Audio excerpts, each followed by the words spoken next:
ఈ వీడియోలో మనం కర్ణాటక స్పెషల్ డిష్ అయిన బిసిబెళేబాత్ ఎలా తయారు చేసుకోవాలో చూసేద్దాం. ఇది no onion no garlic recipe అండి.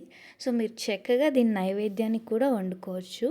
సో బిసిబెళేబాత్ చేయడం కోసం ముందుగా ఒక కుక్కర్ తీసుకొని అందులో 1 టీ గ్లాస్ దాకా రైస్ తీసుకుంటున్నాను. అదే గ్లాస్లో 1 కప్పు దాకా కందిపప్పు, 2 ఈక్వల్ క్వాంటిటీలో తీసుకోవాలండి. ఇప్పుడు 2 చక్కగా 1కి 2 సార్లు వాష్ చేసుకొని ఇందులోకి సేమ్ గ్లాస్ మెజర్మెంట్తో 6 గ్లాసెస్ వాటర్ వేసుకోవాలి. అలాగే ఇందులోకి నేను ఇక్కడ క్యారెట్, బీన్స్ అండ్ నోల్ అంటారండి, ఈ వెజిటేబుల్ తీసుకుంటున్నాను. మీరు మీకు ఇష్టమైన వెజిటేబుల్స్ తీసుకోవచ్చు. ఆలూ కానీ, డ్రమ్ స్టిక్ కానీ, పంకిన్ కానీ, ఏదైనా మీకు ఇష్టమైన వెజిటేబుల్స్ వేసుకోవచ్చు. అలాగే ఇక్కడ నేను ఇందులోకి పచ్చి పల్లీలు తీసుకుంటున్నాను, వేయించినవి కాదు, పచ్చివి. మీరు దీని ప్లేస్లో గ్రీన్ పీస్ అయినా తీసుకోవచ్చు, లేదా వేరే ఏదైనా తీసుకోవచ్చు. దీనిలోకి ఇప్పుడు రుచికి సరిపడా ఉప్పు వేసుకొని, అలాగే ఆ వాటర్ మొత్తం పొంగకుండా కొద్దిగా పైన ఆయిల్ వేసుకొని కుక్కర్ మూత పెట్టుకొని మీడియం ఫ్లేమ్లో ఒక 4 to 5 విజిల్స్ రానిచ్చుకోవాలి. ఎందుకంటే మనకి ఇక్కడ పప్పు, రైస్ బాగా మెత్తగా ఉడికిపోవాలి. అలాగే ఒక బౌల్ తీసుకొని చిన్న నిమ్మపండు సైజ్ అంత చింతపండు తీసుకొని వాటర్ పోసి నానబెట్టుకోవాలి. అలాగే మనం ఇక్కడ బిసిబేళేబాత్ పౌడర్ చేసుకోవాలి. అది ఎలా తయారు చేసుకోవాలో చూసేద్దాం. ఒక ప్యాన్ పెట్టుకొని కొద్దిగా ఆయిల్, 1 స్పూన్ కన్నా కొద్దిగా తక్కువగా ఆయిల్ వేసుకొని అందులోకి 1/2 స్పూన్ దాకా మెంతులు. ఇక్కడ మనం ఫ్లేమ్ని మీడియం టు లో ఫ్లేమ్లో పెట్టుకొని వేయించుకోవాలి. అలాగే ఇందులోకి 1/2 టేబుల్ స్పూన్ దాకా మినపప్పు, 1 టేబుల్ స్పూన్ దాకా పచ్చిశనగపప్పు వేసుకొని ఇవన్నీ బాగా దోరగా వేయించుకోవాలి. అంటే కొద్దిగా బ్రౌన్ కలర్ వచ్చేదాకా దాన్ని వేయించుకోవాలి. అలాగే కొద్దిగా వేగాక ఇందులోకి 2 ఇంచీల దాకా చెక్క, అలాగే 2 లవంగాలు తీసుకుంటున్నాను.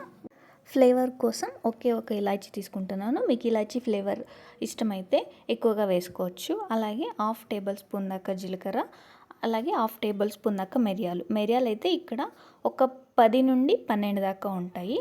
ఇవన్నీ కూడా నేను స్పూన్ మెజర్మెంటే చెప్తున్నాను. అలాగే ఇక్కడ మనం చేసుకుంటున్న పౌడర్ 1 గ్లాస్ కందిపప్పు, 1 గ్లాస్ రైస్ తీసుకున్నాం కదా, దానికి సరిపోతుంది.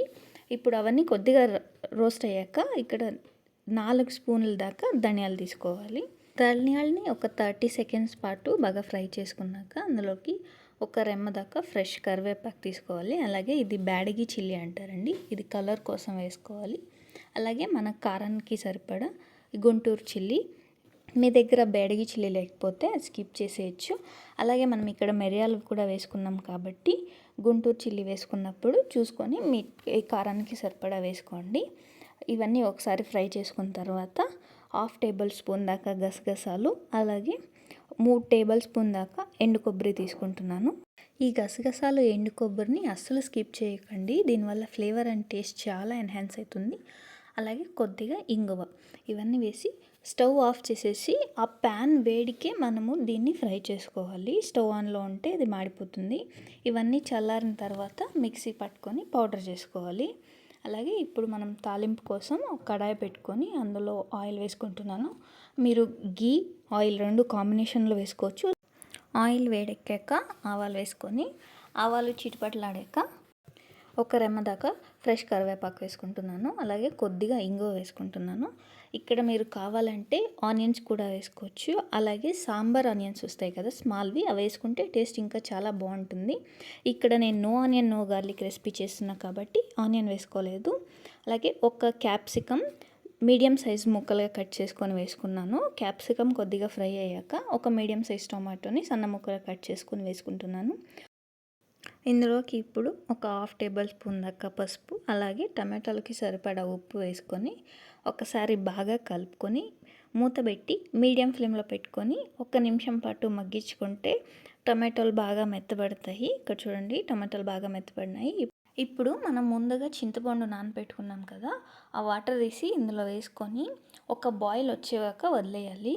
అలాగే ఇటు సైడు మనం కుక్కర్లో పప్పు అండ్ రైస్ పెట్టుకున్నాం కదా, అది చూడండి బాగా మెత్తగా ఉడికిపోయింది అండ్ కన్సిస్టెన్సీ కూడా వాటరీగా ఉంటుంది. బిసిబేళేబాత్కి ఎప్పుడు కన్సిస్టెన్సీ వాటరీగానే ఉండాలి. ఇక్కడ చూసుకుంటే మనకి చింతపండు బాగా బాయిల్ అవుతుంది. ఇప్పుడు మనం ముందుగా తయారు చేసి పెట్టుకున్న ఈ బిసిబేళేబాత్ పౌడర్ని మొత్తం ఇందులో వేసేసి ఒకసారి కలుపుకొని మనం ఏ గ్లాస్లో అయితే పప్పు అండ్ రైస్ తీసుకున్నామో అదే గ్లాస్తో 2 గ్లాసెస్ దాకా వాటర్ వేసుకోవాలి. అక్కడ మనం 6 గ్లాసెస్ వేసుకున్నాము, ఇక్కడ 2, మొత్తం కలిపి 8 గ్లాసెస్ దాకా వాటర్ పడుతుంది. వాటర్ వేసిన తర్వాత ఒక బాయిల్ వచ్చిన తర్వాత మనం ముందుగా ఉడికించి పెట్టుకున్న ఈ పప్పు అండ్ రైస్ ఇందులో వేసి బాగా కలుపుకొని ఒకసారి టేస్ట్ చూసుకొని ఉప్పు కారం ఏదైనా తక్కువ అనిపిస్తే ఈ స్టేజ్లో వేసి అడ్జస్ట్ చేసుకొని, అలాగే ఇక్కడ మనం దీన్ని ఎక్కువ బాయిల్ చేయకూడదు, జస్ట్ ఇవన్నీ ఒకసారి కలిపి వేడైతే సరిపోతుంది. అలాగే ఫైనల్గా కొత్తిమీర వేసి ఒకసారి కలుపుకొని దింపేసుకుంటే అథెంటిక్ కర్ణాటక స్టైల్ బిసిబేళేబాత్ రెడీ అయిపోతుంది. ఇక్కడ నేను తీసుకున్న గ్లాస్ మెజర్మెంట్ 4 మెంబర్స్కి సరిపోతుంది.